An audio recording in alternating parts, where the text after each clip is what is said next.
We're on blue now. Blue commons. Okay. Backstreet Bruiser. 1 blue for a creature. Cephalid Rogue. It's a 3/3 with Defender. As long as there are 2 or more counters among creatures you control, Backstreet Bruiser can attack as though it didn't have Defender. Cards like this really range from like the exact type of defensive 2-drop that you want to survive in a format to pretty stinking bad. Typically, they like in a normal set, they usually land on like pretty underwhelming. But if there's like if the stat of a 3/3 lines up, particularly with the other aggressive decks in the format, and we have like a deck with insurmountable card advantage where you're okay playing just like garbage low drop cards just to trade off with other cards, then these cards typically get pretty good. I don't love the prospects of a 3/3 for 2 mana with Defender in this set. I think it's okay. A role player, if you want a 2-drop like this, you can find it. But I don't think I'm particularly taking these highly and like saying, hey, I can enable myself to draft a late game deck because I have Backstreet Bruisers. So I'm on a D+ here. I like this card a lot. I like it a lot. If I think in this set, in some decks it's gonna be fine. 3/3 is bad stats in this set. It's horrible. It should be a 5/5. So I think this is gonna be able to attack sometimes, much more likely than in most other sets. But that's not the main thing about it. Like it's the 1/1 fishes in blue. The ton of flyers that blue X has. Like I think the 3/3 is gonna be really nice. And then you do get it is possible for this to attack at one point, which is fine. I think this is really nice. I'm gonna give it like a C+ or a C. I'm gonna start it as a C. Like I really believe in this in blue decks.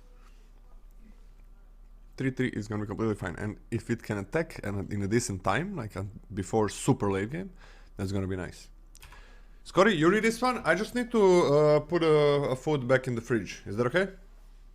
Sure. All right. The card is certainly a role player for me, but I think it could be good. This could be like the premier 2-drop that you want. I think it really ranges.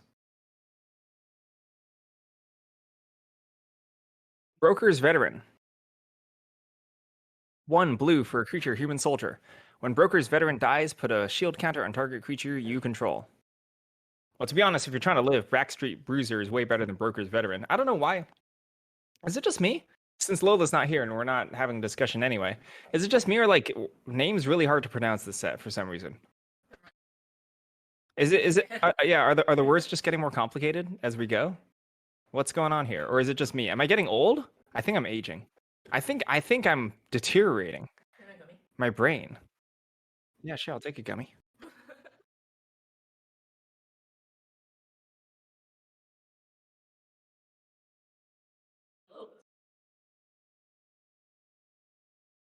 No, I think they do a lot more puns now.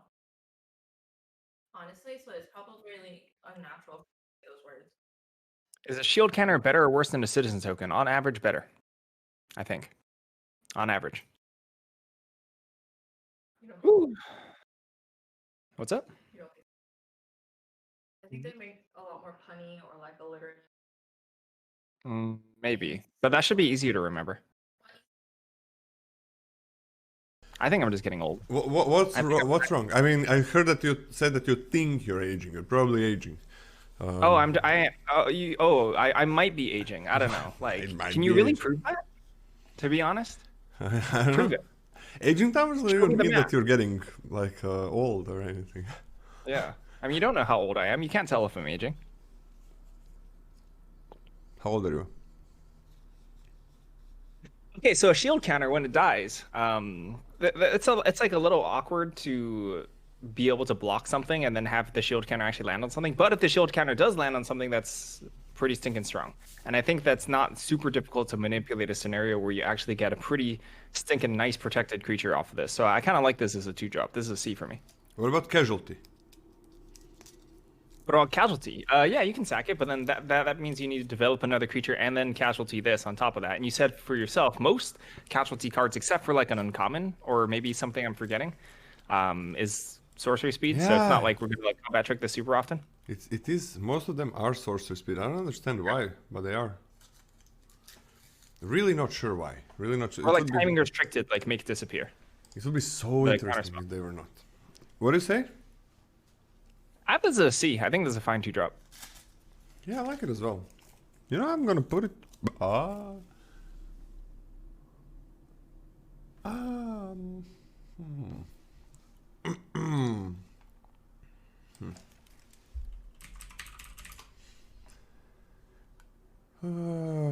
What can I sacrifice? Can you sacrifice? That's a pretty deep question. I don't know. It really depends on their No, values what and gives what me you the want. option to sacrifice, man? Not that many things. Not that many things. This is. I would really like to have like instant speed sacrifice.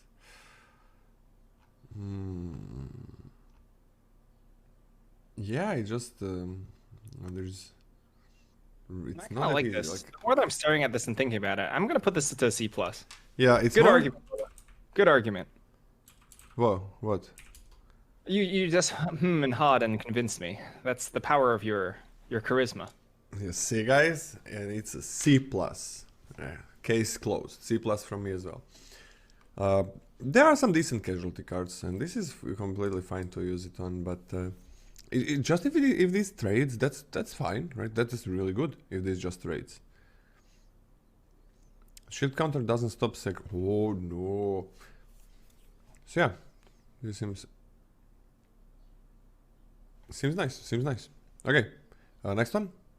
Ace the Joint, 3 blue, 4 mana for an instant. Draw 2 cards and look at the top card of each player's library. Looking at the top card of each player's library is reasonable upside, not huge, but draw 2 cards for 4 mana. I'm not really into that. This, as Lolo is hinting or is talking about in white, this feels like old Magic. this feels like 5 years ago Magic. I think this card's bad. I actually just kind of actively don't really want this type of effect in my deck. You want to be, I think nowadays you want to be generating, I mean, this set might be a little different, but I think you want to be generating card advantage through things that proactively affect the board, and I think you can through things like value creatures in combat, etc. Like this card is in the same set as Angelic whatever. Angelic Overseer, yeah. What the heck is that? Yeah, that part, that's a little, the balance of that is a little, this is a bad card. It's D for me. This crap. Okay. Again, I'm not sure what the hell is happening here. Maybe they brought somebody in the design team who, I mean, maybe it's a perfect balance, right? Like they've been so good in the last few years, but maybe there's somebody who just, all these things are new to him, and I have no idea. It's like, okay, again, there could be like crappy cards like this, and the balance could still be great, but I don't see it. It's this feels to me. I was just talking about to Janos about this. It feels to me like, okay, it's not even like 5 years old Magic, right? Because we had Divination then, like 3 mana, draw 2 cards. That's the baseline, and that's sometimes really good in a set, sometimes whatever, sometimes just normal card. Depending on the speed, right? So this got I'm sorry. This is like they printed card draw on instant speed for the first time in Magic the Gathering history, and it's like, okay, that could be too powerful.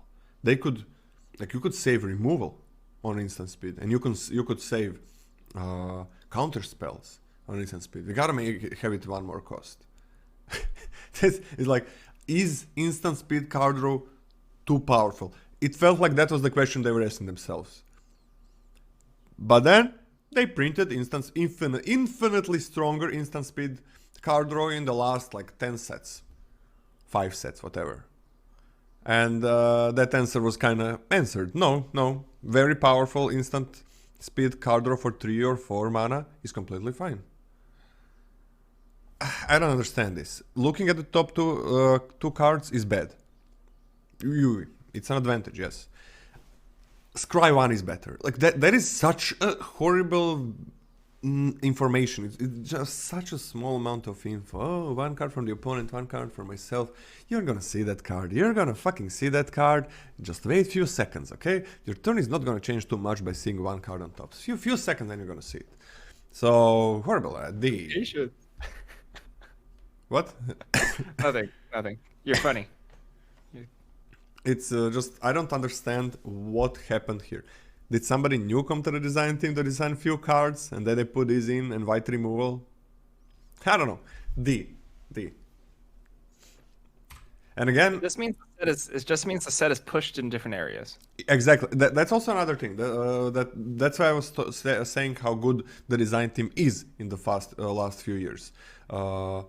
It could be that they just reduce the power level of certain cards to make up for the balance that some other the set is taking like a bit different direction. So like there is enough card draw in this type of cards, so we don't want to get a really good blue card draw. that could be it, and that's completely fine. Like I'm gonna believe in them this time. Last few sets, except Crimson Wolf Rares, last few sets the commons and uncommons were on fucking point. But it's still funny. I still don't understand like cards like those. Why even print them, right? Why even print card draw in blue if that's gonna be the card draw, right? Baneful Stroke, 1 blue for 2 mana, instant. Counter target spell with mana value 4 or greater.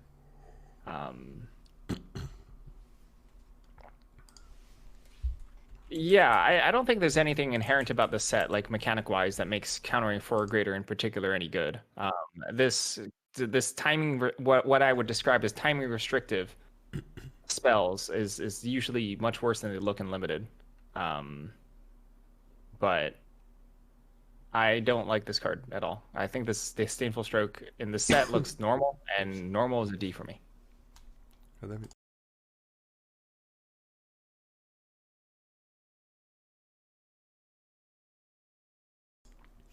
Yeah, whatever. D seems fine.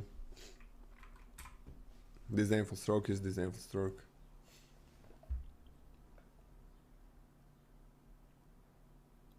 I don't really have anything to say. Like we saw the card a billion times. Better in sideboard. There are also blitz effects, and blitz is not you don't cast a spell for the blitz cost, right? Maybe I'm wrong. Do you cast the spell for a blitz cost? No idea. I need to read one. Echo Inspector, 3 blue for a creature, bird rogue. It's a 2/3 with flying. When Echo Inspector enters the battlefield, it connives. So this can be a 3/4 for 4 mana, which is heckin' different, or way different than a 3/3 for 4 mana.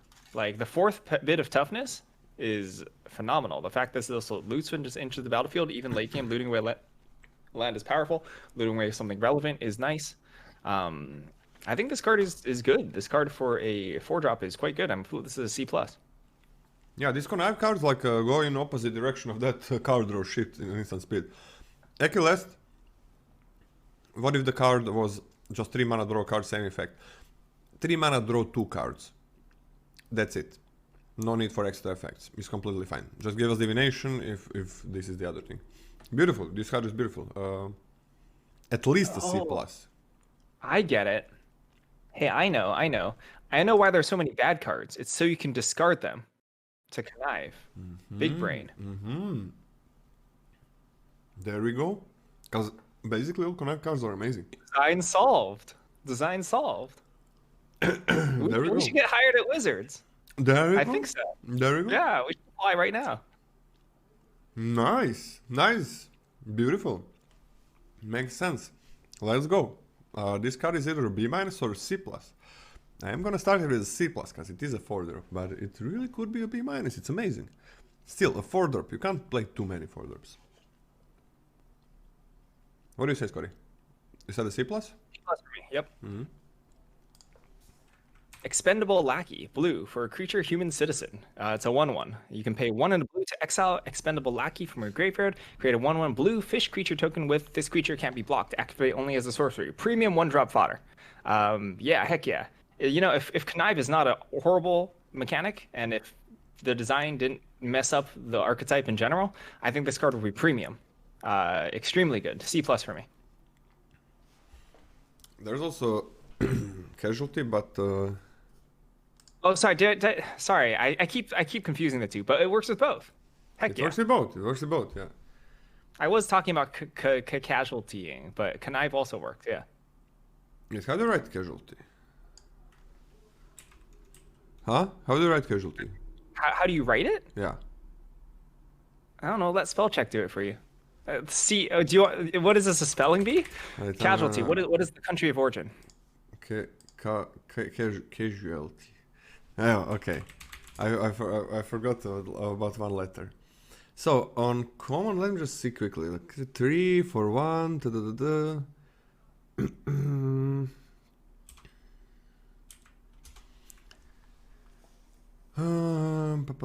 I'm just checking things. Yeah, this is pretty good. This is pretty good. I'm on a C for this one. I like it. It might be better than a C. Maybe just a C+. Oh, I'm gonna start it on a C+ as well, man. This is gonna be nice. This is also where like 2 mana 3/3s get good with these fishes. Sleep with the fishes. You just go attack with the fishes and fish, boom, boom, boom. Not bad. Fish gang coming through. Yeah. Nice. I like this. Beautiful fodder. And there are good casualty 1 cards, definitely. Majestic Metamorphosis. 2 blue for an instant. Until end of turn, target artifact or creature becomes a 4/4 angel artifact creature and gains flying. Draw a card. This is interesting. For 4 mana. For 4 mana. For 4 mana, this is Sorry. For 3 mana, this is kind of a lot for this type of effect. It's like an okay trick, I think. I think Suit Up, there's a large confluence of things with that Kamigawa specifically that made Suit Up quite good, and I think even a large part of Suit Up was the additional point of toughness to make it a pretty reasonable combat trick. This can sort of jump something to fly and deal last bits of damage if you need it. I think overall that's going to be much worse. So I think this is going to perform much less good. So I don't want to get tricked just because Suit Up was good in the last set. So I don't really like this one. I'll put this at a D+. Yeah, this is definitely much less not worse. Much less not worse? What does that mean? Do you like it or do you not like it? But it's much less good. That's the same. I said the same thing. But that's how you say it. Okay. Oh, yeah.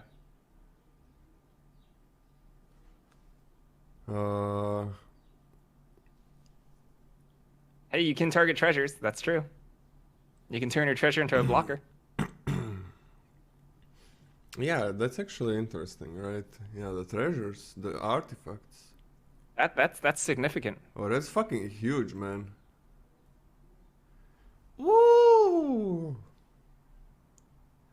That's huge! Oh, that's huge! Almost as Scott is. Wow, that's nice. Okay. Wait, what did you say? Are you crediting me? I'll take it. Holy. That's okay. That's big. That's actually big. Like targeting equipment or artifacts. Okay. I gotta reevaluate. At first, I was also like, okay, Suit Up, just strictly better. Now I really want that 1 point of toughness. Like, let's forget about everything, just the toughness part. I really want that because I really want my creature to survive. And I'm using a 3 fucking mana trick. I want it to survive, even if I'm drawing a card, right? But it's still good if it doesn't, if it just trades. But then we got, then we had Ninja, right? Ninja.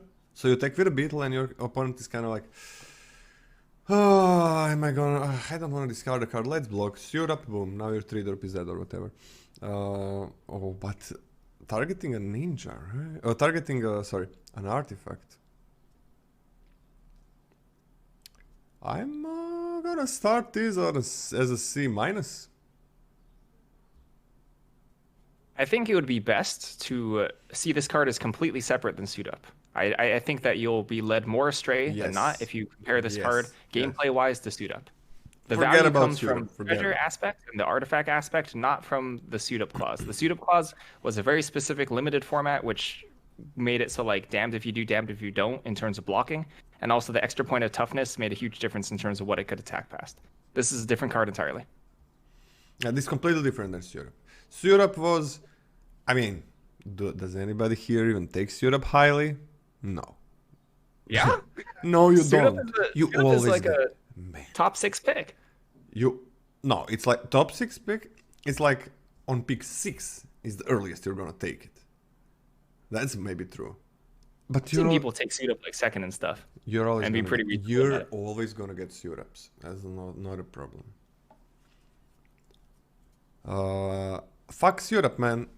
I think this card is gonna be. I like no, but I'm always playing Suit Ups. Don't worry, I'm always playing. NCAA get dunked on. I'm always playing Suit Ups. I love Suit Ups. I just don't think you need to pick them highly because, well, you're not gonna play probably 4 and nobody is. So it's not super contested in every blue deck, right? You're playing maybe super grindy blue green, then you don't want too many Suit Ups. So like a lot of blue decks don't care too much about them. But so Suit Up is beautiful, but I think this card is better than a Suit Up. Better in this set than Suit Up was in Kamigawa. What do you think, Scotty, about it? I'll take the anti bet on that. I will bet against that. That the Suit Up is better? I think suit up ended up being a C.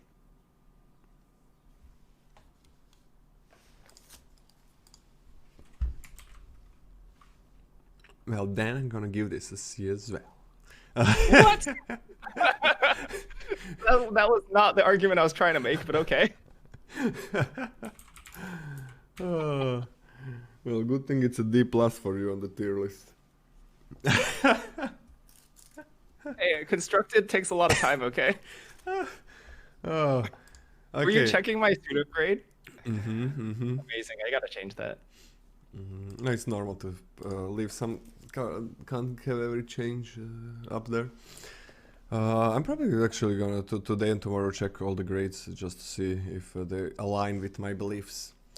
Let's start it as a C minus. I don't think this is you're gonna have to pick this super highly. Start it as a C minus, and not every deck is gonna have those treasures. So yeah, start it as a C minus. But when this is gonna be good, I think it's gonna be real nice. Scotty? Make disappear 1 blue for an instant. Casualty 1. Counter target spell unless its controller pays 2.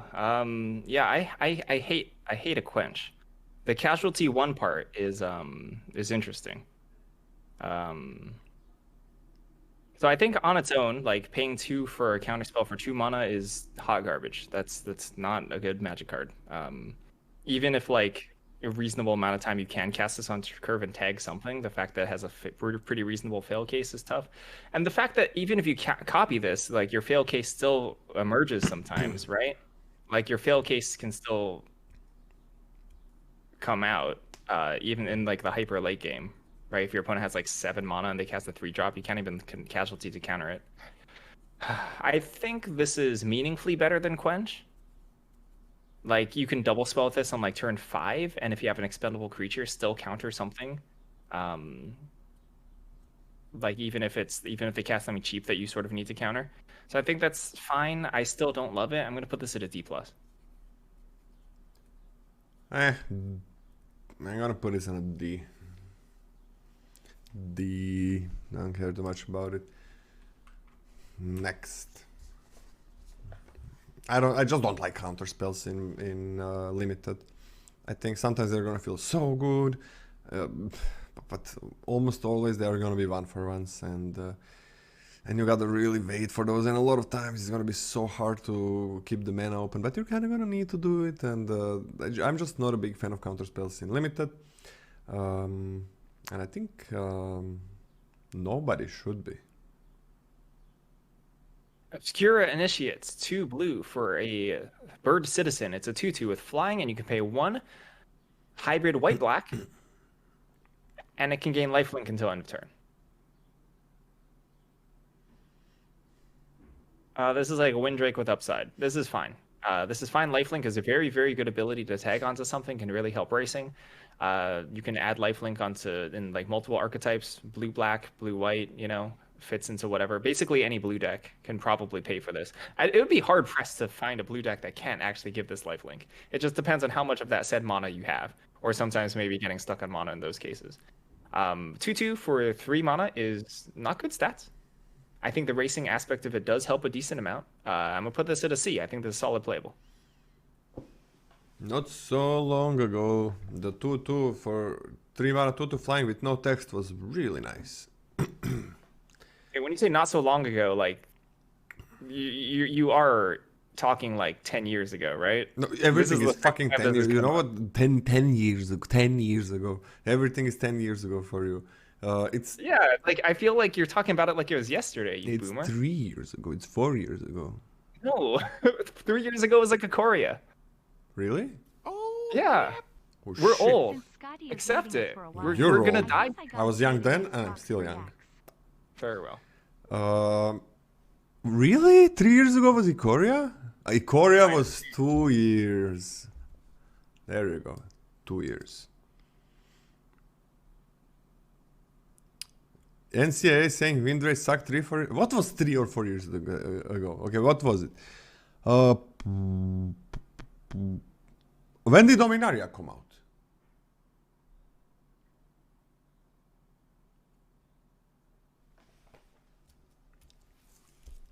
Ixalan. I guess maybe it was more than 3 years ago. Oh my god, Dominaria came out 4 years ago? 5 years Yeah, ago? we're dinosaurs. Okay, well, okay. Well, 5 years ago. It's for sure 5 years ago, like, Windrake was fine. Man, I'm not a big fan of this shit. Yeah, Flying Lifelink is amazing if you're not paying mana for it. This thing is no Pegasus. No. What was the name of the Pegasus in... Sunmane Pegasus? Was that the name? I think it was Sunmane Pegasus. The 3/2 that can give Vigilance and Lifelink for 2 mana. Fuck the Sunmane Pegasus. Give me the... Not the Pegasus. The thing that gave us billion life, right? Billion life. No. Not that. Heron of Hope. Right? That was the thing. Oh yeah. Heron of Hope. That was a card, man. It stacked up so nicely. That was a card. This one I don't give a damn about. I don't know. It's so much mana and it's not a 2/3 and it doesn't stack. It's probably gonna be like a D+, I think, for this one. Hirsch. Yeah.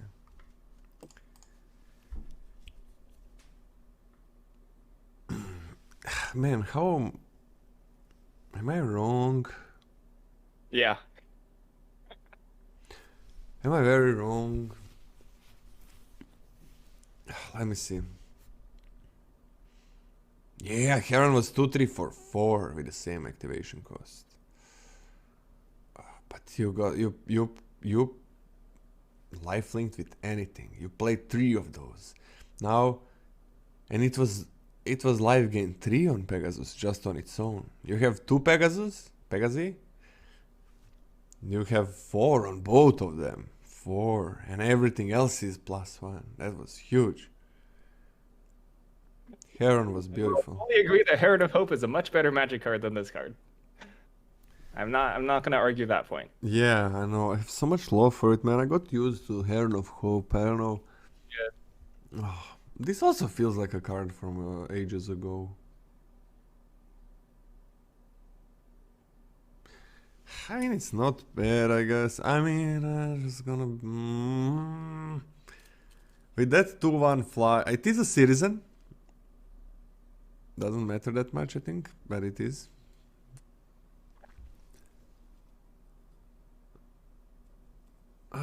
It's not very relevant, the citizen type. I'm gonna give it a C-. I mean, if they don't have the angel, the 2/1, this is a problematic flyer, I guess. And the fact that it lines up really poorly against Angel, that's tough. Yeah, that is That's really tough. tough. That is really tough. Psionic Snoop. 2 blue for a creature human rogue. Gosh, this is so much better as a dog. But it's an 0/3 with flash. When Psionic Snoop enters the battlefield, it connives. So, like, if you discard a non-land thing, you get rewarded with a 1/4 that, like, barely is able to ambush stuff, so the flash aspect isn't even huge. This card's not very good to me. What the fuck I is mean, this? I hope I'm wrong about this, but, like, this card doesn't do anything for me at all. No. I would put this at a D+, just in case, like, for, like, conniving has some value, right? In the sort of late game, if you need to discard lands, etc., or if you just need to get something in the graveyard. Like, this is a way to turn on your 5 CMC distributed matters for instant speed, but I'm not a huge believer in that in the first place, so I don't think this card is highly desirable. I'm going to put this at a D+. What is this? It's not a dog. What is a dog even? What is it? What is a dog even? I can Wikipedia that for you. No. You tell me to see if you know. What is a dog? A dog, or I already Wikipedia'd it, sorry. Canis familiaris is a domesticated descendant. Why are you asking me? Which dog are you referring to? You said this is not a dog. Yeah, it's not a dog. Well, I can tell you so many things that it's not as well. It's not. It's Snoop. Yo. I'm not. You need to listen to more. No, you don't need to listen to more Snoop Dogg. You don't need to do that. I'm No one not needs to do that. smart. I'm not smart. I'm not a smart man. What can you do? Okay, so.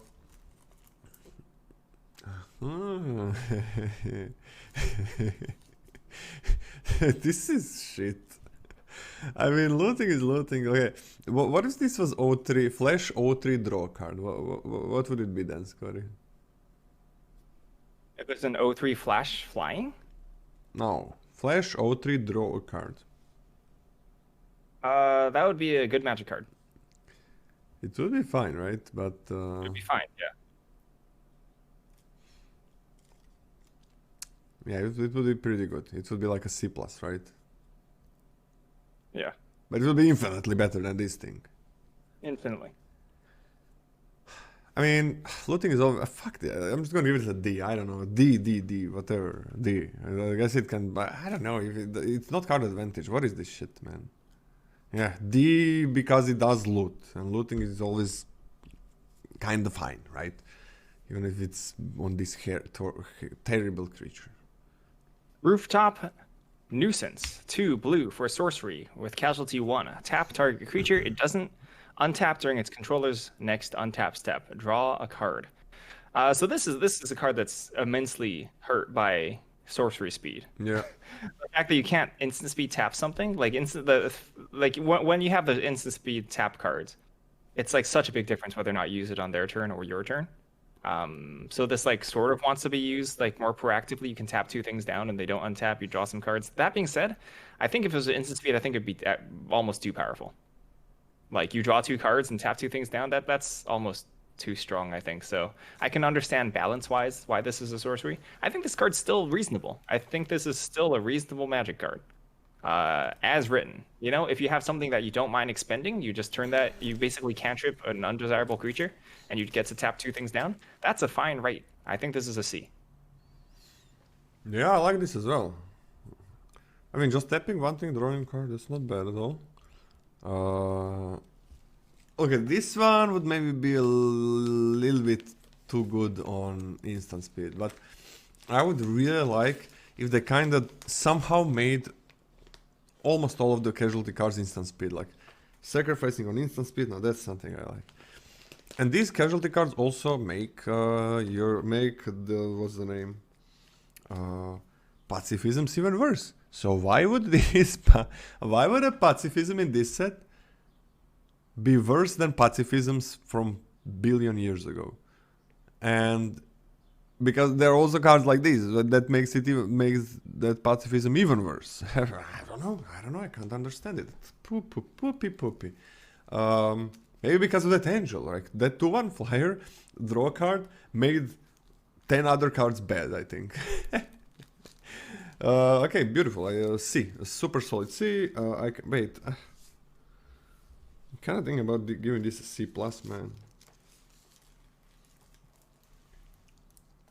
Man, I'm giving this I C don't think plus. that's reasonable. I think this card is solid.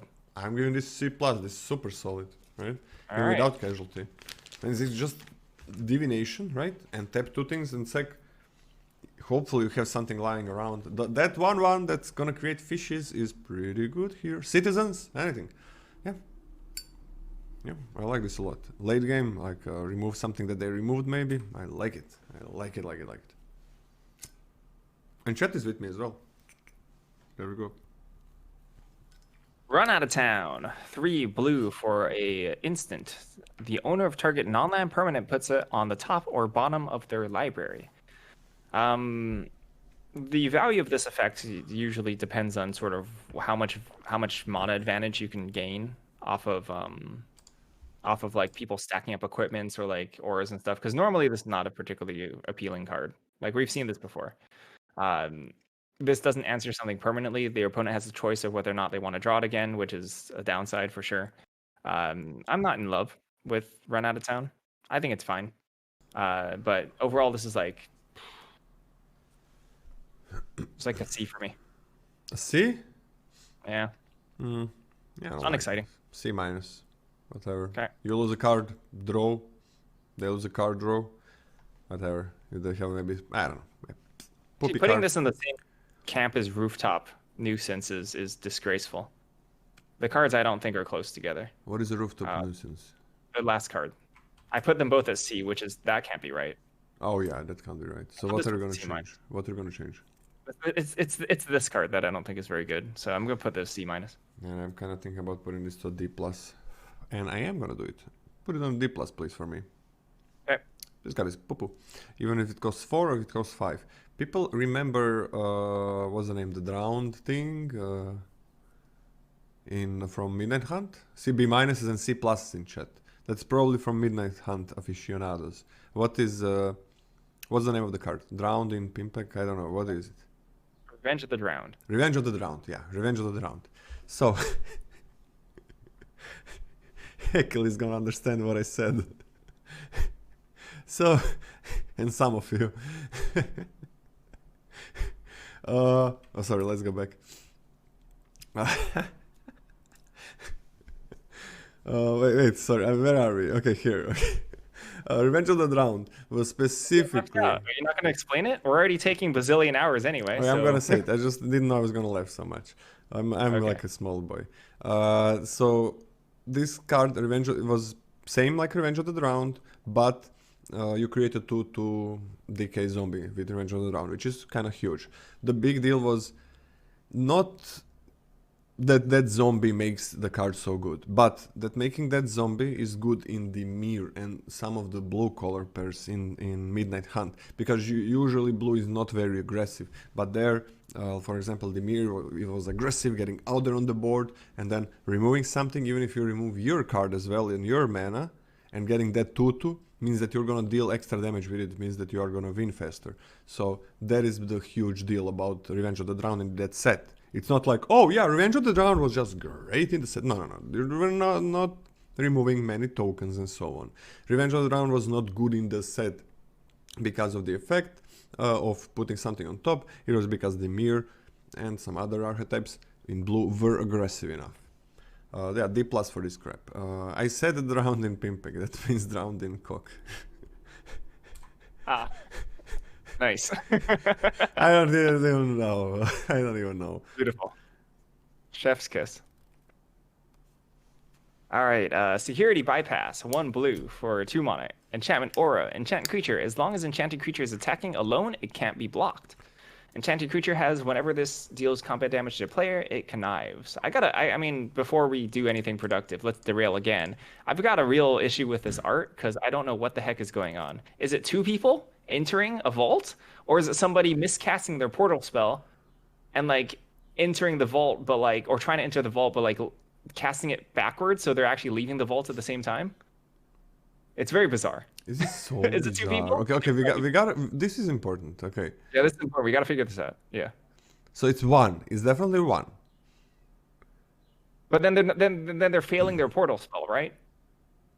Or maybe they were so fast with... Oh, that's true. They're just Sanic, right? Yeah, they just... Full need It for was just like speed, this, huh? like this. They went and they like stepped in and they took the gold and they're stepping out right away, all in on a single step. That's the answer. And that's the That's answer. the one. That's the Yeah. Or I've got it. It's Okay. a cephalid and they have a really long body. They're just like a snake body. So actually, they've already snaked into the vault and are already going out, right? That is definitely not the same leg, guys. That is not the same leg. Can you repeat, Scotty? They just have a really long snake body. And their whole body is already like snaking through the vault. Or like a centipede or something, right? Yeah. Yeah, a centipede. That would also work. They actually have a bazillion. Okay, anyway. This card is I'm not particularly in love with it.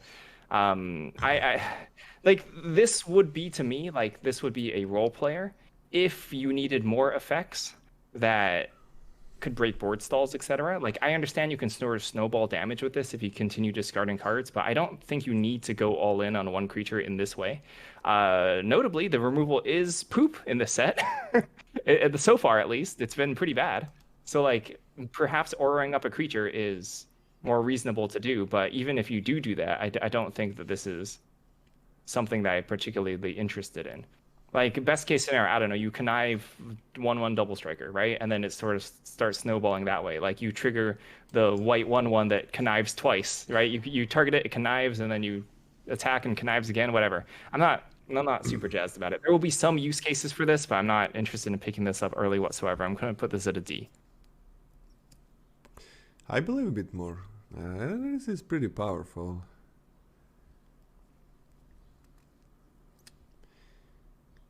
For what it is, and that's a D plus, I think. But maybe it's a C minus. It just has to attack alone. Oh, yeah.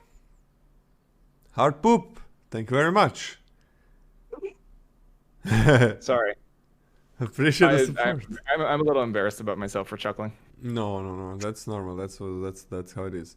I just say their name a lot on the channel since they're always talking. So I always need to answer something from hard poop. So I'm used to it. It's not a C minus, man. It has attack alone, and it's not draw a card, right? It's not real card advantage. Depending on what you put it on, not many things care about connecting to the face. I'm gonna put it on a D plus. Gotta be careful with this one. Easy 2 for 1. I think this will have game states where it will look powerful, and I think that those game states can be replaced by other types of effects that I don't want a conditional card like that. Yeah, like an aura that makes creature. There was an aura before, I don't know, maybe in Dominaria. I can't. It's not Dominaria. Somewhere. No, it's not Dominaria.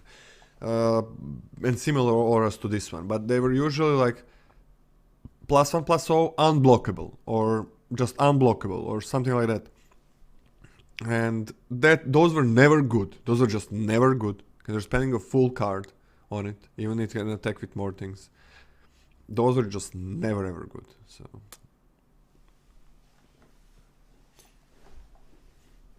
Sewer Crocodile, 5 blue for 6 mana for a creature, Crocodile. It's a 4/6. 3 and a blue, Sewer Crocodile can't be blocked this turn. This ability costs 3 less to activate if there are 5 or more mana values among cards in your graveyard. Yeah, I don't think you necessarily need to scramble for this type of effect. That being said, I don't think the effect is bad, right? In like the hyper late game, and like if you actually get this discounted, you can actually do other things with your draw step and also continue attacking with this if like the board is stalled out, and like having 6 toughness on blocks is pretty reasonable. That being said, I'm never scrambling for 6 drops. And I don't think the 6 drop is as swingy enough for me to like make an exception for that. So it's a D plus for me. yeah, very playable. Not a bad 6 drop at all. D plus. The only 6 drop that was ever like very highly graded was well, the Oath, right? A funny thing, like I started Oath at something like a C or something low, and I said this is by far the best 6 drop that's on common and uncommon level that I ever saw, or one of the best ones, but probably the best one. And it was still graded kind of low on the initial grade, but it just ended up being too good in the set. And even in best of one, you didn't need to be aggro in best of one. That rarely happens. So yeah, this one, it is a 6-drop. You don't want too many. But Basically saying Sewer Crocodile is Imperial Oath. Is that what you're saying? no. I'm just saying, like, even amazing 6-drops usually don't get a good starting rate. As the set kind of needs, you need to play it out a bit, and you usually can't put too many 6-drops. Like the Oath was one of the rare 6-drops where you just put it in, and you probably don't have any other 6-drops. There were almost no 6-drops in Kamigawa. So that's a very rare occasion where you do want to have a ton of them, because just chaining them together or whatever is amazing. And this is just one body, right? That's a problem with a lot of 6-drops. Like, you get one body, it gets removed for 2, 3, 4 mana a lot of times. So yeah, and you gotta wait to play it. You can't pick it highly, you can't put too many in your deck, because then you're gonna be playing with like 4 or 5 cards from your initial hand if you draw too many of those. And then finally, when you start casting them, it might be too late. And I don't think this is impactful enough, as most 6-drops aren't, to just play it. It doesn't get you back in the game at all. And stats are very, very weak. I'm gonna start it as a D, man. The stats are so weak on this. This is bad. I think this is really bad. I think this is a D. This is one of the worst 6-drops actually lately that I saw. Just a D. I would rather play most 5-drops, I think, than this. So basically Imperial Oath, got it. Witness Protection, blue for Enchantment Aura. Enchant creature. Enchanted creature loses all abilities and is green and a white citizen creature creature with base power and toughness 1/1, named Legitimate Business Person. A legitimate business person. I didn't even see that. Relevant, yeah. You got to have that name there. It's good. It's good. I love this card. I don't think this is that different than Frogify in Draft. Like, for an effect like this. So let's break this down for a second. Let's break this down. I can't wait to see the chat grades for this. That's what I always like to see on these cards. Yeah. So for a 1-mana effect, for it to have a significant boost over a 2-mana effect, it's because you can multi-spell with it in the developing stages of the game, right? However, this type of effect in general is horrendous in the developing stages of the game. I don't want to like shrink my opponent's 3/3 that they played on curve into a 1/1. Never. What the function of this card and Frogify specifically is to answer a threat that you couldn't answer normally in the game when it's prolonged. Answer a utility threat or answer a huge creature that you couldn't otherwise. So I don't actually think the mana bonus is huge here. I don't think it's huge. It's obviously better, right? But it's not as big as I think I've been hearing people talk about in terms of how strong this card is in compared to Frogify, and I did not like Frogify. I also don't really like this card. I don't think it's particularly great. If you have to run it in order to answer like a utility threat, then you'll know when your deck needs that. But I don't think you're supposed to be picking these up. I don't think you're supposed to be scrambling for this early. So I'm gonna put this at a D+. Okay. So I think this card is exactly the same grade for me if it costs 1 mana, 2 mana, or even 3 mana. I think it's exactly the same. Probably because this always in a super late game and you're never happy with this. So yeah, this I like to see the chat grade, like C, B+, like A+ is a joke, B+ probably, hopefully a joke as well. So you see 1 mana, nice, you can do what? What can you do? You cast it early? Oh yeah, let's make opponents 2 to 1/1 and lose a card while doing it. Let's do that 5 more times. Oh, now I lost all of my cards and I'm dying to 1/1s. Oh, wait, maybe that's not good. The important part about sorcery speed removal is 1/1, at least 1/1. Doesn't matter if it's killing a 2-drop, a 3-drop, or the best creature opponent has. You really need to get that 1/1 out of your removal. Because what are you doing otherwise? Why are you making your card weaker than the card that you are removing? Like, usually removal just kills something, destroys something, whatever. Doesn't matter how big or small it is. That is the extremely important part of your cards, any cards, to be at least 1/1. This is a D minus, and it would be the same grade if it costed 3 mana.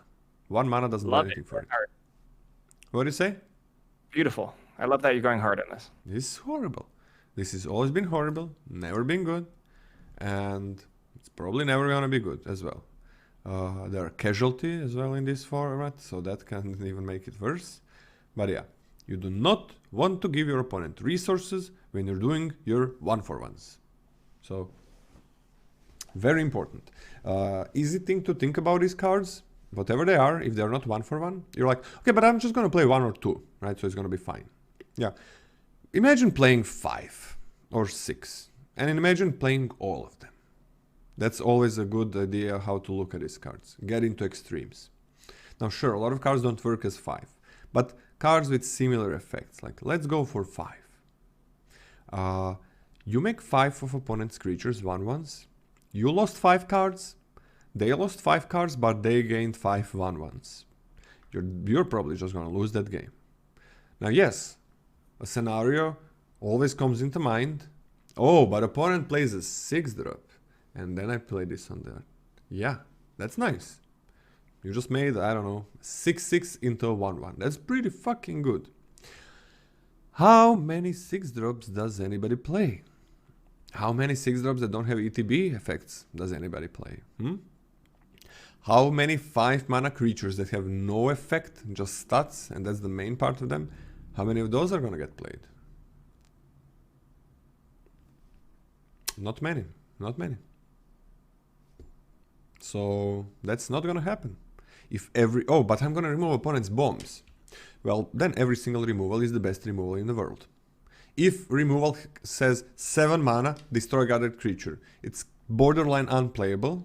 But if it is really removing opponent's bombs, well, then I'm gonna play 3 of them, or 4. Because I'm gonna remove 4 bombs, because I can't win against bombs, probably.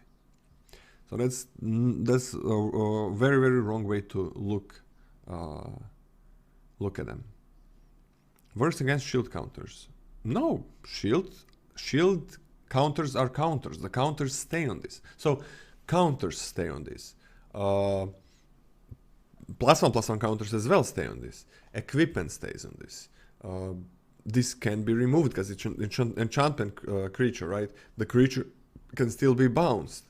And Gosh, sorry, I'm cutting you off. It's gonna be such a joy to suit up a legitimate business person and bash someone's face with it.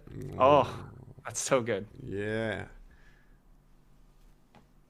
So yeah, crap. And please always think about your cards.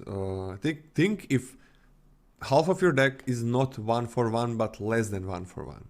Because the opponent is gonna be playing 1/1s and even 2/1s and even 3/1s, right? And if you're giving them even more resources on the board, well, now their creatures are more than 1/1s. They're 1/1s plus something else. So yeah. D minus, horrible. These cards are always going to be horrible. Okay, next one. It's you. You're up for Fairy Vandal. Okay. Fairy Vandal, a reprint for Ikoria? Eldraine. Oh, sorry, Eldraine. I was thinking about Eldraine. But I said Ikoria. Fairy Vandal. For 1 and a blue, 1/2 flash flying. Whenever you draw your second card each turn, put a +1/+1 counter on Fairy Vandal. Yeah, I like this a lot. But I put it on a C+, and when your deck, the more card... There's Connive in this set, though. Oh, is this a B? I'm on a B minus. There's Connive, baby. D minus. All right, D minus. B.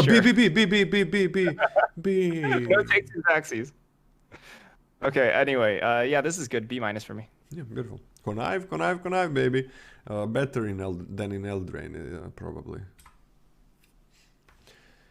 Hypnotic Grifter for a blue. You got a 1/2, and for 3 it connives.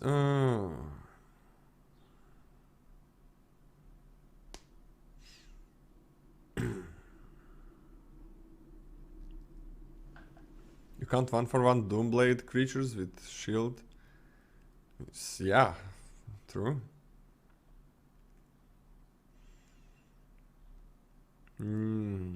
I think it's not bad. It's not bad.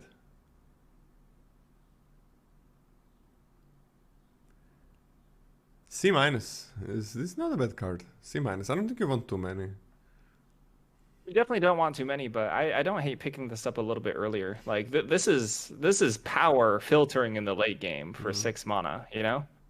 And the fact that like if you pitch your early game 1-drops and 2-drops that you no longer want to cast, your 2 mana berries and stuff, or just the stuff that incidentally gets value, this can become an actual threat. I think this card is good. I would put this at a pretty high C.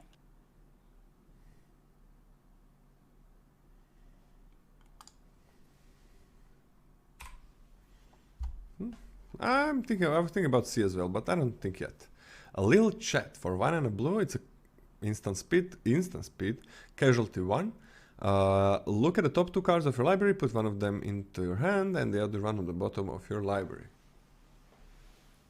So it's worth... It's like a better effect than opt, but costs a bit more. Kinda a better effect, a little bit better.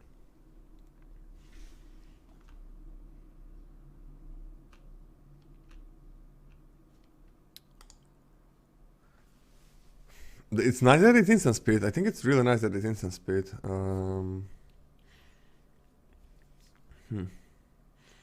If they try to remove something, that's pretty good. That's super solid. No, I think this card is pretty good, right? Like you usually get the bargain and the village rights where you must sack to draw 2 cards. This is way better than drawing 2 cards if you sack something, right? It is way better than drawing 2 cards. And then you get an extra possibility. It's not bad, it's nice that you have this effect, right, for 2. So you can just use it for 2. Man, I like this card. I'm gonna start with a C, but I like it. I would like it a lot. C for now. Well, I'm a little bit higher. I'm a little bit of a believer. I think that you can actually pick this up early, and then sort of be a little bit more secured that you have a pretty good way to have payoffs for your things that you actually want to sacrifice. For building around it a little bit. It's not like a huge payoff, but I think the utility is there in all the little ways that you were describing. I like it at C+. I'm super close on C+ as well. I kind of want to... Well, I think I'm going to start it as a C, but C+ definitely in some decks. An offer you can't refuse. For blue, counter target non-creature spell. Its controller creates 2 treasure tokens. No.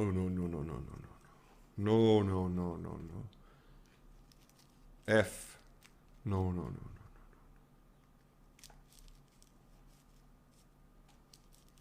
Yeah, this card's pretty bad. I'm on a D-. This card's terrible. No. What if you counter your own spell that you copied with casualty and then you get 2 treasure tokens and lose this card? You broke it, Lola. There we go, breaking the meta. Chat is with us. That's what you gotta do as a streamer. You gotta think 5-head to stay ahead of the curve. Yeah, because you get sniped, right? So you gotta be careful about that. You gotta think like what other wouldn't and lose a lot. F, horrible. Chat is with us, that's nice. Out of the way. For 3 and a blue, this spell costs 2 less to cast if it targets a green permanent. Return target non-land permanent an opponent controls to its owner's hand, draw a card. Oh, we had a werewolf thing, right? That was kind of green in Midnight Hunt. Beautiful. Beautiful. I always like this card.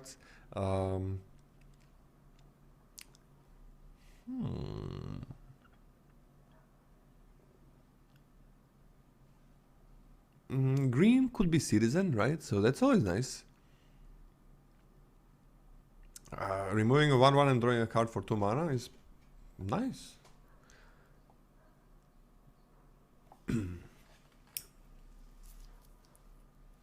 How is it negate with downside? What do you mean how is it? But it's just negate with downside.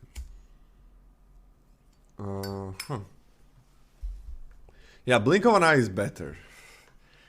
Yeah, and it's on a saga set, but this is pretty good. I like it a lot. C+, like super solid card. C+ for me as well. Yeah, I always like this. They do a lot. Physic pick Psychic, pickpocket. For 4 and a blue, it's a 3/2, and it says when it enters the battlefield, it connives. When it connives this way, return up to 1 target non-land permanent to its owner's hand. Not bad. A 3/2 that loots and that returns something. Beautiful. A 4/3 if you discard a creature that returns something. Yeah. Okay. This card is power. This card is power.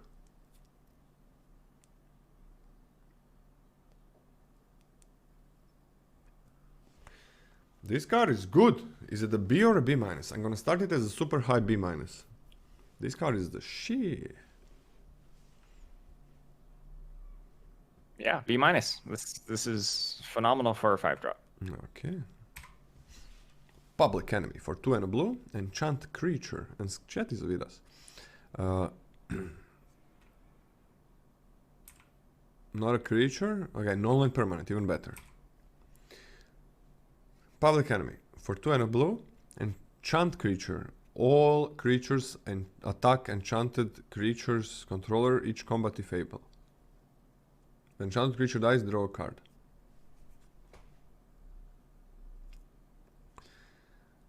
Oh, that's pretty cool.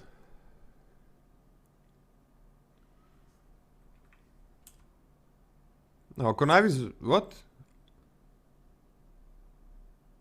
Nah, you heard something wrong. You heard something wrong. I didn't even say what connive is. Oh, yeah.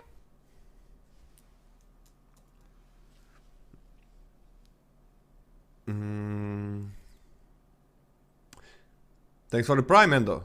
Appreciate it. Thanks for 3 months. Public Enemy.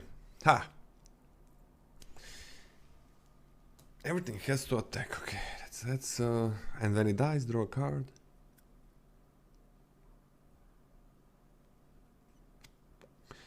This can be really good, but you are spending 3 mana. The nice thing about this is that you are gonna draw a card, right?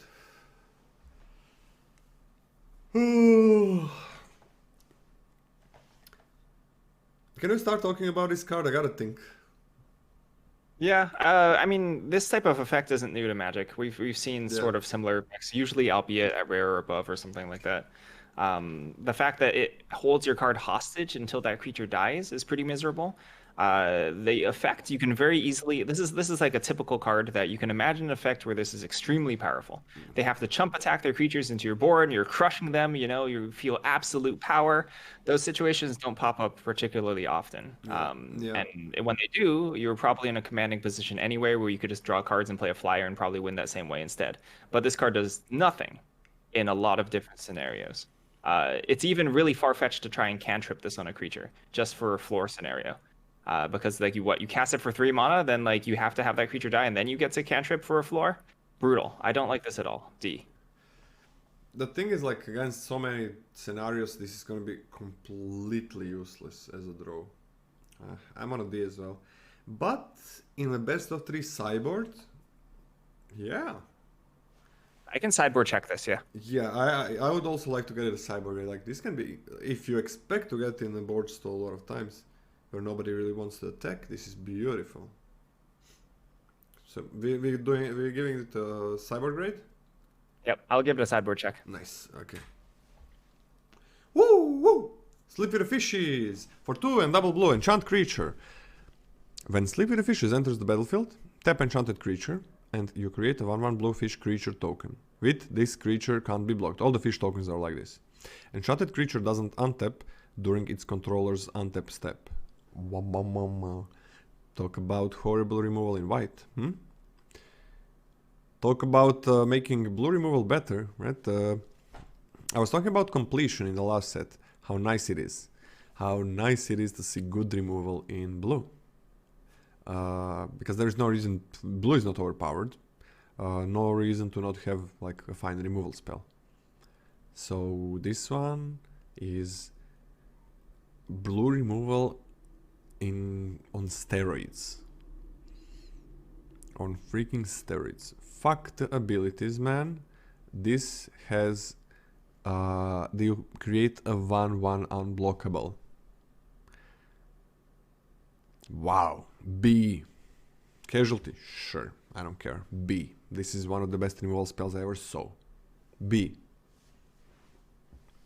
I'll go a little bit cooler. B minus for me. Still extremely, extremely strong. Extremely powerful. Murder? Is this better than murder for you? Is it better than murder? Context dependent, but yes. Yes, okay. So you give this you give murder B minus as well. This is murder for me. Huh? B minus is sorry, B minus is a murder. Murder is a B minus for me. Okay. Slip out the back. For a blue, put a +1/+1 counter on target creature, it phases out. No. I don't... Nah. No. I don't like it. No ETB effects, keeps the counter. It does keep the counter.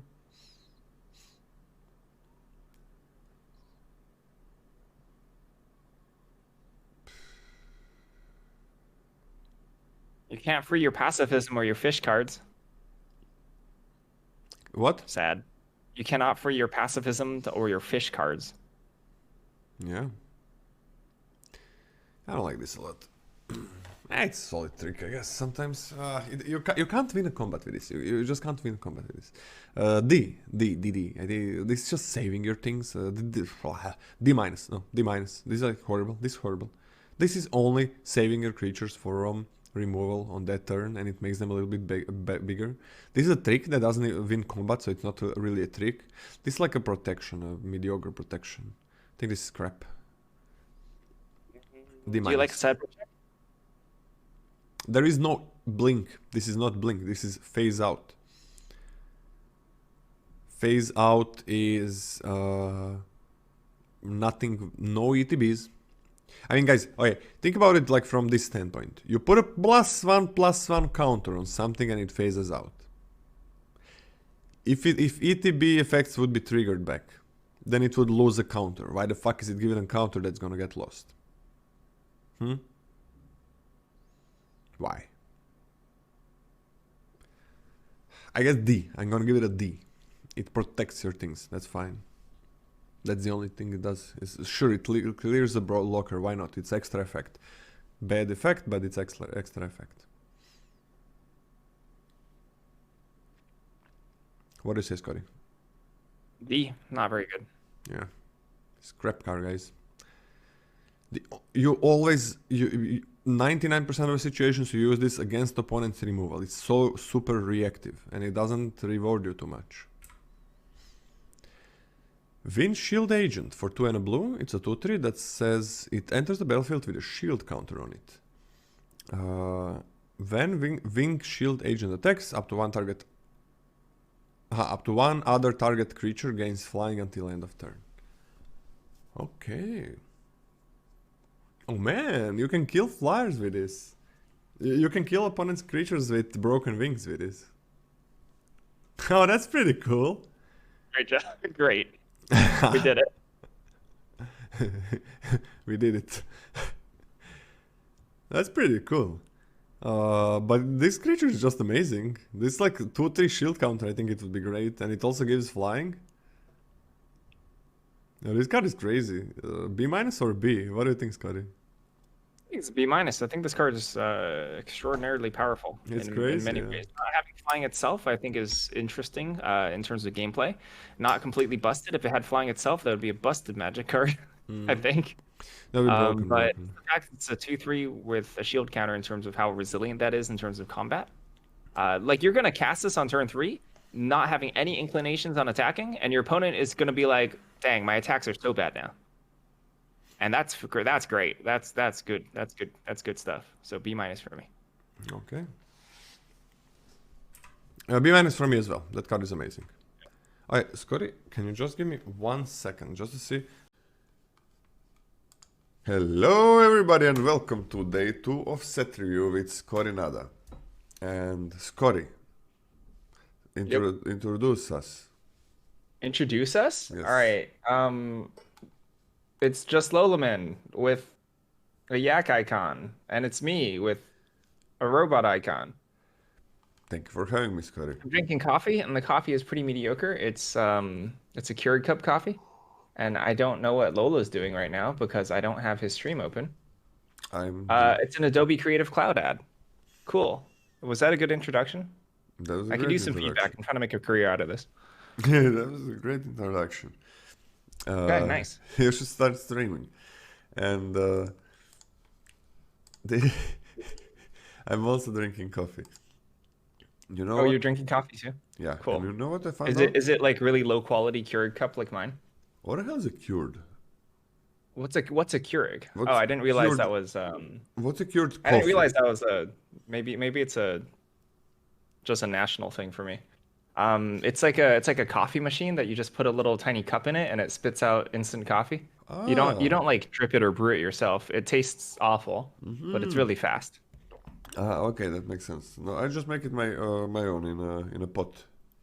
Yeah, that sounds way nicer. Probably a bit stronger. Yeah. By the way, what I found out is that lately coffee has been really working for me, right? I've been drinking coffee most of my life, but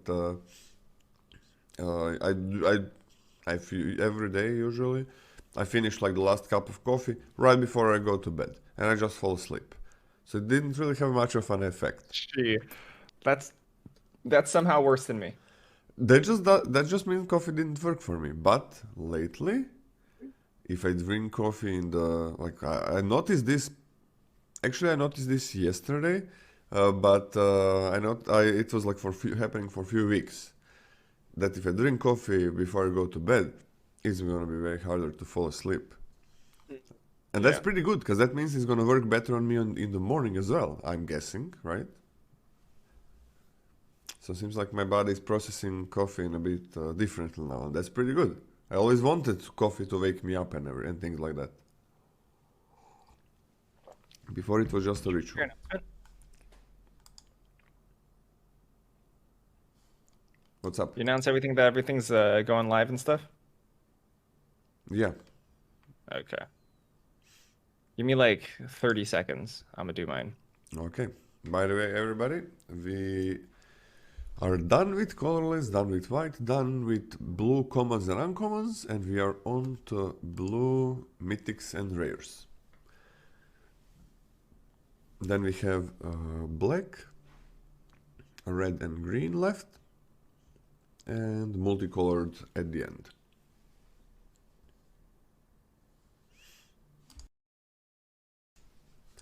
Who is reading this one?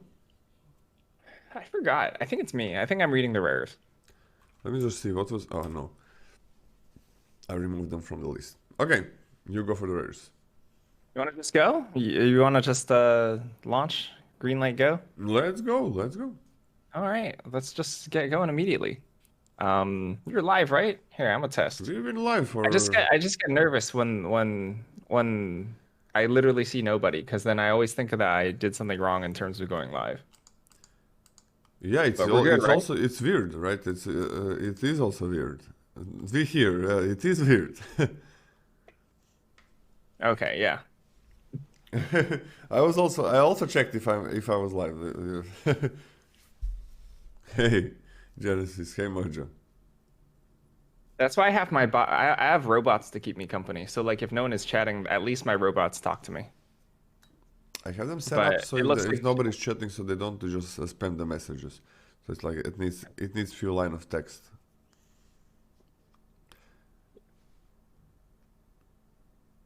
all right. Let's just go. Let's go. Starting with A's, All-Seeing Arbiter, 4 blue for creature avatar. It's a 5/4, has flying. Whenever All-Seeing Arbiter enters the battlefield or attacks, draw 2 cards, then discard a card. Until you discard a card, or sorry, whenever you discard a card, target creature an opponent controls get -X, -0 until your next turn, where X is the number of different mana values among cards in your graveyard. Yeah, so that's crazy. So that basically like better than draw a card when it enters, and then better than draw a card when it attacks, which is wild. It's massive. It's huge. 6 isn't like super overwhelmingly expensive. It's a lot, but it's not like unreachable. And whenever it enters and attacks, you shrink something. So it protects yourself, it draws you cards. This is phenomenal. Yeah, this is like an A- for me. What do you mean protects itself? Protects you. Ah, protects. Wait. Oh my god, it's until your next turn. Isn't that wild? This card's wild. Okay. I thought this card was a bomb when it was for until the end of the turn. No, it's like actually significantly better than that. Oh my god, they just got like a 5/4 flyer that replaces itself, but it's better than replacing itself because you draw 2 and discard 1. And then it's just gonna attack and it's gonna do the same thing again. And you can discard lands because different mana values, right? It doesn't care about the card that you discarded. It's not like Connive. Yeah, this is busted. This is a great bomb. A great bomb. There are gonna be a lot of games where you didn't kill opponent in a reasonable amount of time, and then this has to stop attacking, and I don't give a shit about it, cause this is so amazing. Even if it has to stop attacking. Also connive, right? You're gonna be conniving, and then you're gonna just make everything else be small or weak. Oh, that's true. You can just connive with something else and then shrink multiple things in the same turn. Oh yeah, my god. Yeah, what did you give it? I give it an A-. I'm on an A. It's a 6-drop, but it's a bomb. I'm on an A, but probably A+, but let's keep it an A. Let's keep it an A. I think it's a bit... A lot of A's this set so far. Really? Yeah, it felt like there were Kind of, yeah. Yeah, it felt like there But were... they're all mythics. A lot of them are mythics. That's good, that's good, that's good, that's good. Let me see. Cut your losses. 4 blue, 6 mana total for sorcery. Casualty 2. Target player mills half their library, rounded down. All right, so once you hit 6 mana, you mill like, what, 10, 12, 15 cards? And then if you sacrifice a creature, you mill like 20 cards. Bam. Something like that. It's not, so like the text, people on Reddit were getting a little confused. Or maybe not, but it doesn't kill your opponent outright. It's not like, hey, sacrifice a creature, win. It's like mill 75% of the library, Yeah. right? Because they resolve independently. Yeah, a little bit less than 75% probably. I legitimately don't think this is completely unplayable. Yeah. But it's you know, because if you reduce your opponent's library down to like 6, right, and you're both really extremely grindy decks, that's fine. That's something. That being said, I don't think I would ever start this in my main deck, basically in any scenario, because you can't rely on what archetype your opponent's going to be in. So I probably have this as a D- with like, just put it a D-. Man, I gotta say, Pretty like, bad. your opponent has 20 cards. Now they have 15. So they just got few turns left, and they can't draw cards, really. What do you give it? Even D-. I don't love it. I like, honestly, it's not going to be 20 down to 5. That's already like hyper late game. That's Like pretty it's late, going to be, man. they're going to have like 8, 9 cards left, and that's plenty. I think, like, if you're a bit slower or if you're... This is really nice in a sideboard, I think. I think I'm okay with the sideboard X. I don't think I would ever main deck this. I'm gonna give it a C-, man. There's like a lot of cards. Let's say you both have 25. What is this, like 12? And then 6? Right, that's 18 cards. And then they have 7 cards left? That's so many cards. But if you're both slow, then yeah, that's fine. There is not After you resolve your 6 mana spell and sacrifice a creature. There's not that much meal, right? But I mean, they're going to be conniving. Like if they're conniving a bunch and they're super grindy. yeah, meal to cards, meal to it's self meal, right? There is self meal. There is no meal. Yeah, there is Hey, but no there's meal. There's the bird though. Oh, there See, is next the level. We got bird. it. That's it. That's it. All right, you're right. You're right. This is like B- minimum. Oh man, I'm gonna let's give it a D+. As I think when you're playing anywhere else except best of one, the lifelink bird that can draw a card for the opponent and you for 4 Yeah, mana. what is it called? It's called Sanctuary. No, Skycrier. It's called Skycrier. I'm gonna put it on D plus. Like in anywhere else where you're playing except Best of an Arena, this is a really nice sideboard card. I think it's a really nice sideboard card. So like a D plus and sideboard grade we already gave it, so that's nice.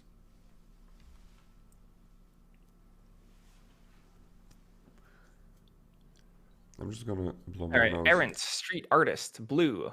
1 mana total for a legendary creature, human rogue. It's an 0/3 with flash. Sorry, defender and haste.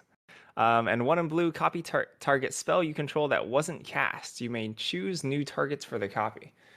So it's a little bizarre on its face, but what it basically says is that you copy connive. Cards that you connive. Not connive, casualty. So you casualty a card and then you can copy it for an additional 2 mana. And otherwise, it's an 0/3 with defender and haste. You can play this card if you have like a super high density of casualty cards, I think.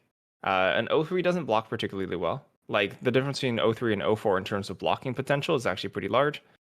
And pretty much besides that, it's kind of blank cardboard. And I really don't like it. So I wouldn't take this particularly highly at all. And I wouldn't be surprised if this never makes my deck. But I think that there are decks that can exist, very, very small corner case scenarios where this card becomes playable. So I think it's a D. Yeah, this is just casualty in this set, right? Oh. Sorry, I didn't unmute myself for you, Scotty. This is just casualty, right? This is just casualty, yep. Well, it can make the deck. I'm gonna put it on D plus as well. I put it on a D, but I don't know, if I have a lot of them, a lot of casualty cards, I guess. But it's still like not the best thing ever. oh yeah, Brass Knuckles copies itself. Hey, so all casualty cards +1. Wait, when does Brass Knuckle copy itself? It copies itself when it's cast, I think. Or is it when it's entered? When you cast the spell, copy it. So 6 mana you get... Yeah. I don't know, that doesn't seem that great. Yeah, so you get a 3rd Brass Knuckles, which you're going to do a lot with. Yeah, I don't know about it. About as useful as having 3 gloves in real life. I want a D plus, but like maybe you have a lot of casualty in your deck. And I guess it becomes much better. But it's not even crazy then, right? It blocks the angel. It becomes playable. It blocks angels. Yeah. It blocks angels? It blocks the angel. The 2/1 flyer. How? This is 0/3. Oh, this doesn't have flying? It doesn't have flying. I thought it had flying. Wait, it's just flash defender haste. I mean, that's kind of crappy card, man. I'm just gonna give it a D. Okay, let's have it. No, still D plus, still D plus. Like if you have a lot of casualty, sure, why not? It could be something, and it can block 2 drops, I guess. Not the angel though. So yeah, it can block 2 drops. Even the score. X blue blue blue for an instant. The spell costs blue blue blue less to cast if an opponent has drawn 4 more cards this turn and draw X cards. Oh wait, you can cast this in. Oh, what? I'm thinking about constructed. You can put this in non-blue decks. Yeah. That's pretty cool. I don't like that. Stop doing this.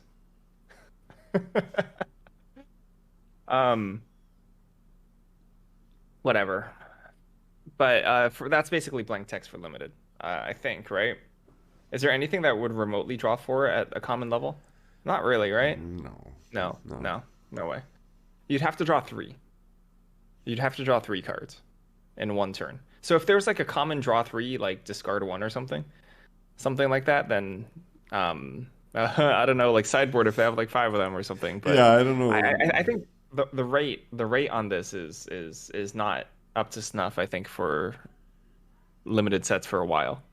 I don't like X blue blue blue draw X cards. I don't think that's good enough. Like with no additional bonuses tacked on top of that, absolutely nothing. I'm not no, I'm not into it. I think this is like a D plus for me with like a sideboard take if we really have to, versus like really grindy matchups. Grindy matchups, sure. I don't even care about cyber tick, right? It's D plus is fine for me, and that's it. Like whatever. Any card, or I guess any grindy card is gonna get better in the matchups. It's not like this is gonna be like, oh damn, it's a grindy matchup. Yeah, this is gonna destroy the opponent, or so. This is gonna be perfect for my deck. It's like, sure, get another grindy card in the deck. It's slow. Let's see. Let's win the late game. But yeah, whatever card. I don't know. This definitely okay. Definitely not a bomby card draw. So whatever. Ledger Shredder. Ledger Shredder is 1 in a blue for a creature Bird Advisor. It's a 1/3. Flying, whenever a player casts their second spell each turn, Ledger Shredder connives. Yeah, that counts your opponent's stuff too, which is pretty wild. It's not just you; it's for your opponent's stuff as well, which makes things like slightly awkward for them to like use their mana efficiently sometimes. Might throw off their turns a tiny bit for you. I think this card is actually quite good for a 2-drop. 1/3 flyer at its base rate is below. You know, it's not super exciting. Concordia Pegasus isn't super exciting. But this effect I actually think is super powerful. Like you can reasonably trigger this like at least once, right? And then on top of making your opponent's turns a little awkward, I like this a lot. I'm gonna put this at a B minus. Yeah, I think this is very powerful. You know, the cool thing about connive is like you're worried about when you're looting. You have 0 cards in hand, and that happens. That's not an uncommon scenario. But and then you're like, am I looting? Do I want cards in my graveyard? That's the question. But with this thing, it's like, yeah, let's go, 1/1 counter. And I know what's left in my deck. I have even better knowledge about the rest of my deck. So it's... Oh dang, they fixed people not looting. Yeah, they fixed... exactly. They did it. They solved the looting problem. Exactly. Mechanically, they got so sick of the community or I don't know if argument is the right word for it, but do you loot? The question, it was definitely a question that a lot of people had to ask themselves. This time, like even if you have, I don't know, 2 really good cards in your hand, and you know you're not gonna get rid of them, so it's like, okay, if I loot, I know I'm not getting rid of this. There's nothing better in my deck. So, if I get something that's the 3rd best card or whatever, I gotta get rid of it. With this, sure, it gives you a counter, so perfectly fine. Yeah, this is beautiful. wait, it's mandatory. Yeah. Look, there's the middle of the set. Cut your losses. There we go. I don't think so. Your opponents are going to shred their own ledgers. I don't think so. I don't know. This there is not many things like this. Rules wise, if you casualty a card, it does not trigger this on its own, right? Because it's a cast and then a copy. You don't cast the copy. No. Yeah, it should be, right? Okay. Copy is not cast. I think am I on a B with this? Man, I really like it. Word's really good. I'm on a B, man. Do it. I'm on a B. Like, it's a player. This is pretty fucking good. Great It's like selection. one of the best 2-drops I've seen. Or it can just like... Or not, like for yeah. It can just grow out of proportions as well. 2 counters on this becomes a 3/5. A 3-5. That's better than a That's pretty 5-drop. absurd, yeah. That's better than a 5-drop. Yeah. Wow, okay, yeah. I mean... Okay, fine. I'm on a B. That's pretty convincing.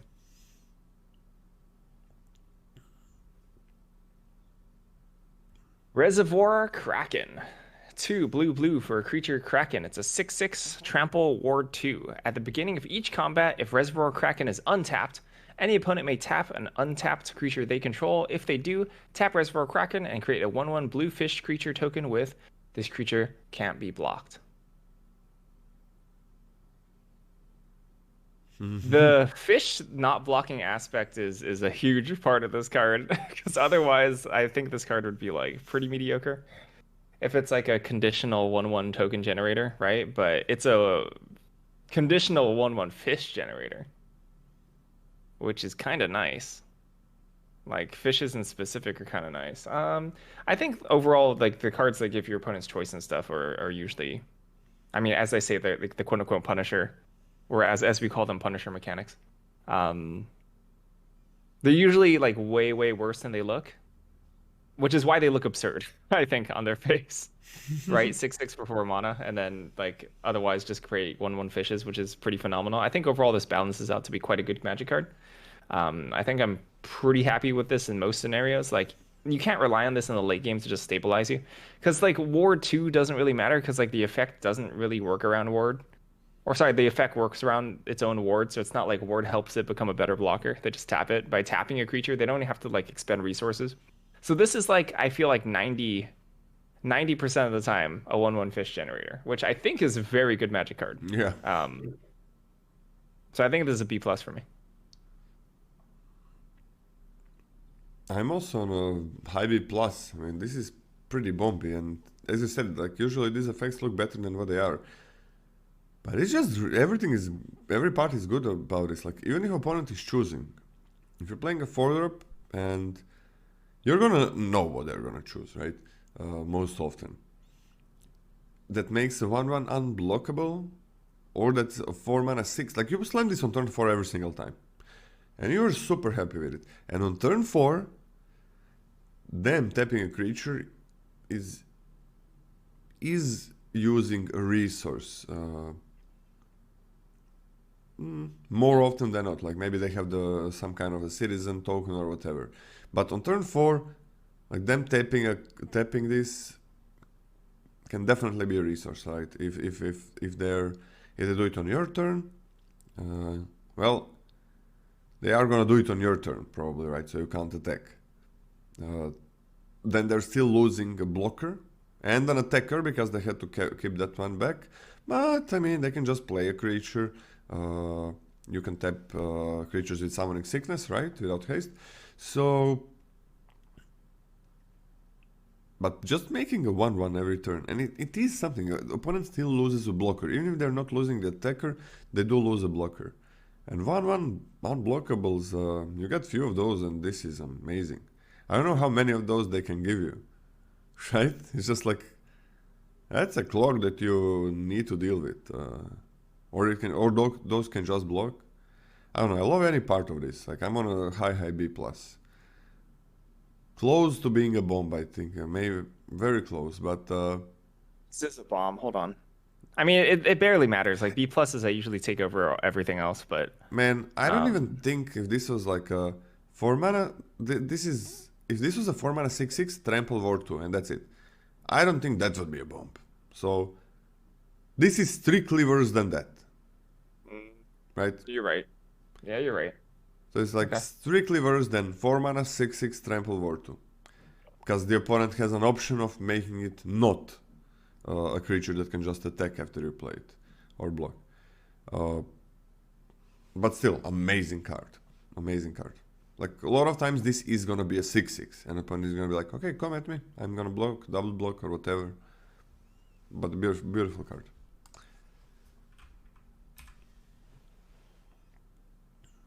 Undercover Operative, 2 blue for a creature, shapeshifter rogue that doesn't reset the grades.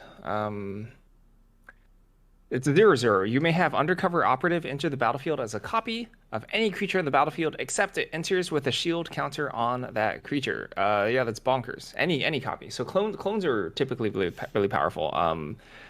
First thing to look out for a clone is whether or not it can copy your opponent's stuff, because that's a huge difference between only copying yours and copying anything. This one can copy anything, which is very strong. And a shield counter is very strong.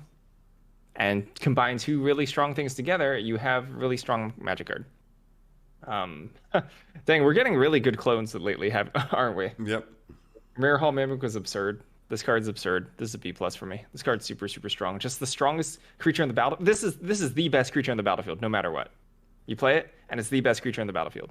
Like full Or- stop. It's not even tied anymore. Oh, It's just the best it is one. tight because you gotta control that creature to get the shield counter. Oh, if you control that creature. Yeah. Ah, no, you're right. Okay. I missed that. I missed that small tidbit despite reading the card.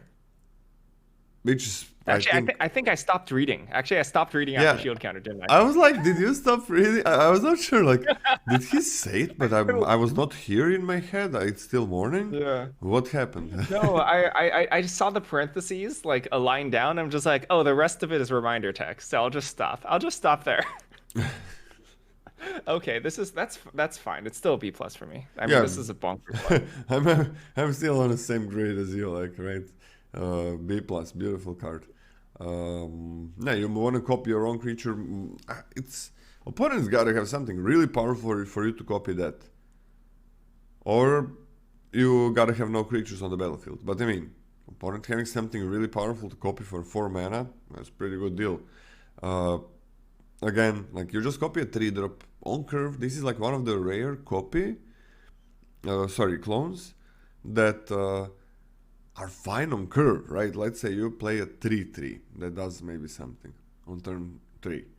You copy it, you have a 3/3 with shield counter that maybe does something. I mean, that's a pretty fucking good 4-drop, right? And That's a later pretty you good cast 4-drop. this is gonna be even better, but this is great on curve. I think any 3-drop that you copy from your deck on turn 4 is gonna be, if it gets a shield counter, I think it's worth more than 4 mana. What do you think about that, Scotty? Any 3-drop with a shield counter? Yeah, probably I think shield counters are super strong. Yeah, I think on average they probably add more than 1 mana to to the creature. the creature. Yeah, Okay. really, really good. I'm gonna B plus. Beautiful card. When is the release date of Streets of New Capenna? So the pre-release is on the 21st, and the digital release is a week after that. Is that right? Yeah, the digital release is on 28th Yep. of April, but the paper release is this weekend. Yeah, we get to battle with New Capenna sealed whatever, literally in like 3 days. So, You mean sealed in paper, right? sealed in paper. Yeah. You're not going, right? I'm not gonna touch. I don't want any more. I don't want any more cardboard around my house. I'm trying to get rid of it. I think I'm gonna go 99% sure. So yeah, that's like if pre-release is before the arena release, gotta go there. No, there's no fucking way I'm not going. Okay, I'm actually when we end the stream, I'm just gonna find when it's happening. How do you feel about that? Huh? How do you feel about that? About what? How do you feel about the timing of the releases? Do you like pre-release, paper pre-release a week early? I think it's completely up to them. That part, I don't think it's completely up to them. Whatever earns them more cash. But if you ask me, like, okay, I love to play on arena as soon as I can, right? But this does like, I love going to paper, and this gives me love playing in paper. And since I'm streaming, right, I don't have that much time and coaching and whatever.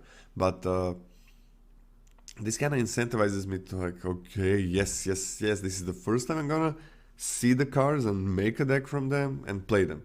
So I don't mind it. I don't mind it, but even though of course I would like to play on the stream on arena like billion drafts in a row. What do you think about it? I don't mind. I think if it benefits somebody, then I think that's a good thing. And if it benefits LGSs, then I think that's a good thing. I think if it like benefits casual players, I think that's a good thing because I don't really care that much for myself, right? As like a heavily invested digital player.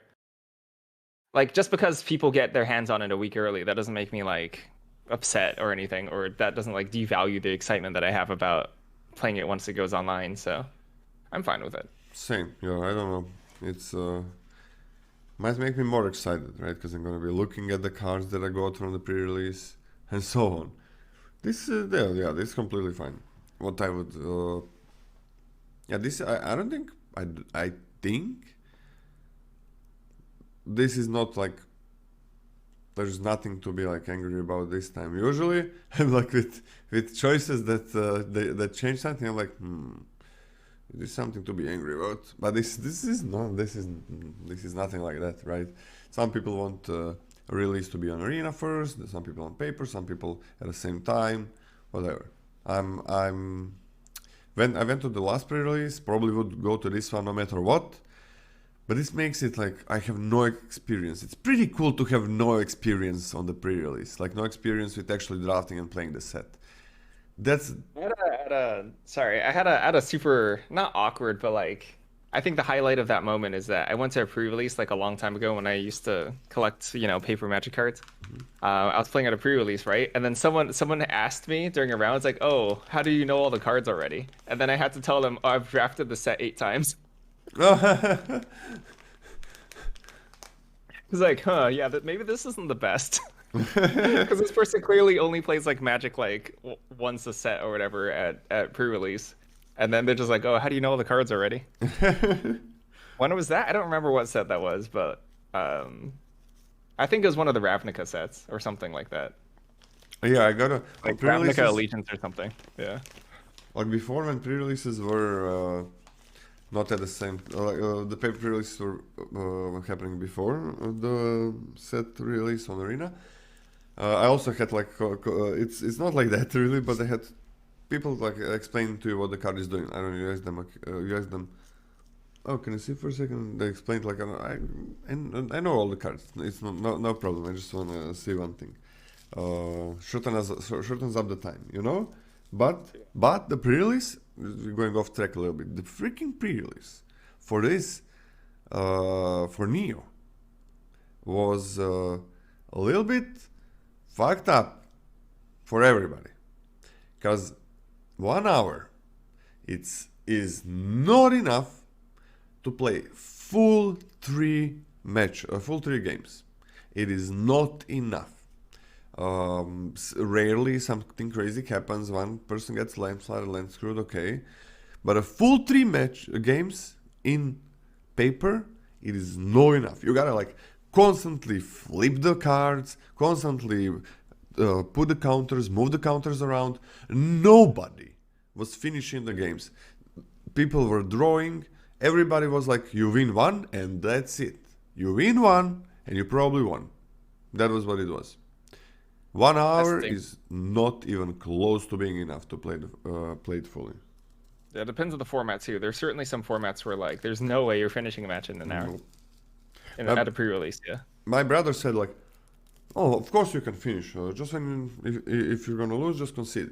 I'm like, "Okay, and that means that you were conceding very early, right?" And he's like, "No." Okay, when were you conceding? Turn 6. That's the earliest you can concede unless you're tilted, right? There is no way in Limited that you're ever gonna concede earlier. Turn 6 is like the earliest turn. And there's like infinite games where you can switch it around, right? Where you can come back. So I hope for the sets that are gonna have this level of complexity, I hope they make it like longer for the paper matches. That would be great. Because if nobody can finish 3 games unless people who concede like on turn 5, so then there's something wrong with the timing. I don't know. Do you agree, Scotty? For pre-releases specifically, yeah. Yeah. I mean, like I understand that you have to like get things moving, but I don't know. Like if no one's finishing their matches, then it's not really fun. So you should probably make sure your people are having fun first. Actually, this was not the pre-release. This was after the set was like a week or 2 old. So everybody knew the cards. That was also the thing. So people were not really playing slowly.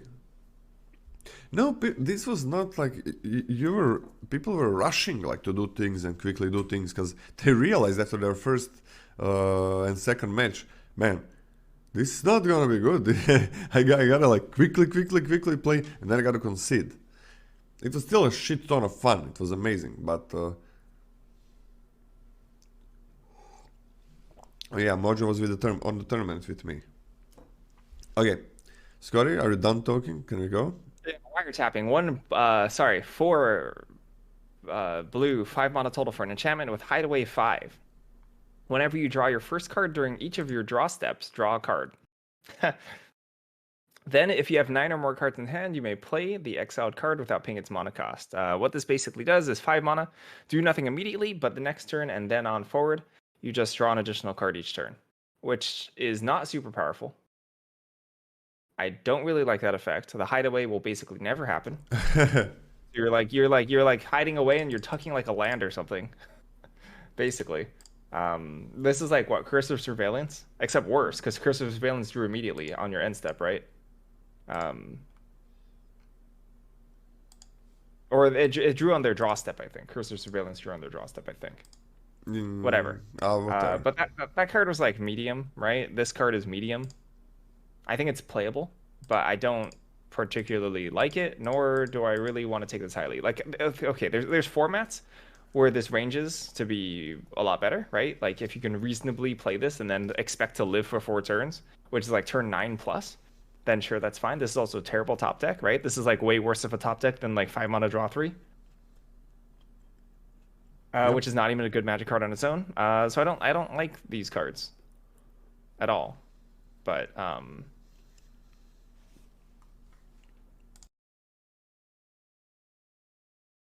I have this at a C-. I have this at which a D+. is generous, I think. Yeah. If the color is super slow, it gets much better. But it is not a May as well, right?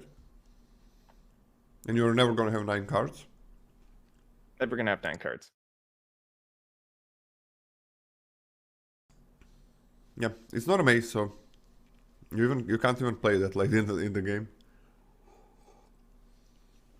But who cares about May? The big deal is like 5 mana, draw 1 for that turn, then draw 1 a bit later, then 1 a bit later. Now, these look. I think these always look amazing to people that didn't really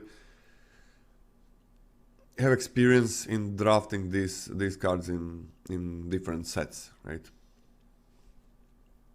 If I have 3 fairies, might be okay. That's actually true.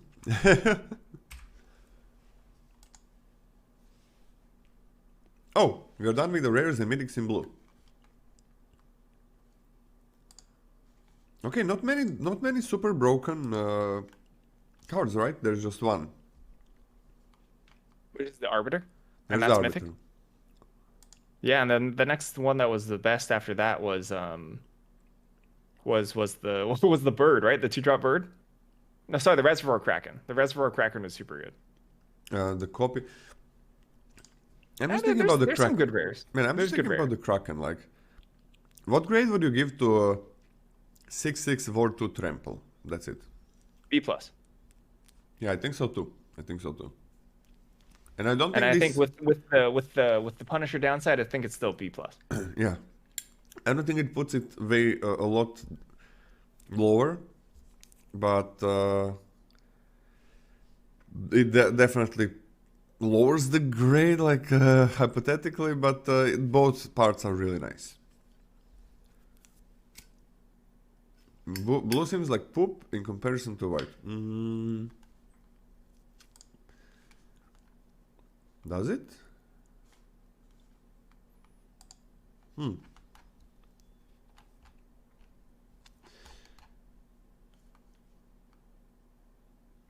don't know, I think blue seems completely fine. White has that angel, that's what it has, that's for sure. It has to have that angel. I'm fine with both colors. Why is Hypnotic Grifter 3rd or 4th on the sorting? Yeah, I don't know what's Are you going with looking the at the tier list? grifter. I have no idea what's going with it. What's going on? Hypnotic Grifter is grifting our tier list. Something weird is It's happening literally with that grifting card. our tier list. Why is it there? I have no idea. We're gonna. How does we're that gonna, even make sense? We're gonna resolve that in a timely fashion. Okay. On to the black. Are you ready, Scotty? I'm sorry. I'm just really weirded out as to how that would even happen. I don't know. I was looking at it as well.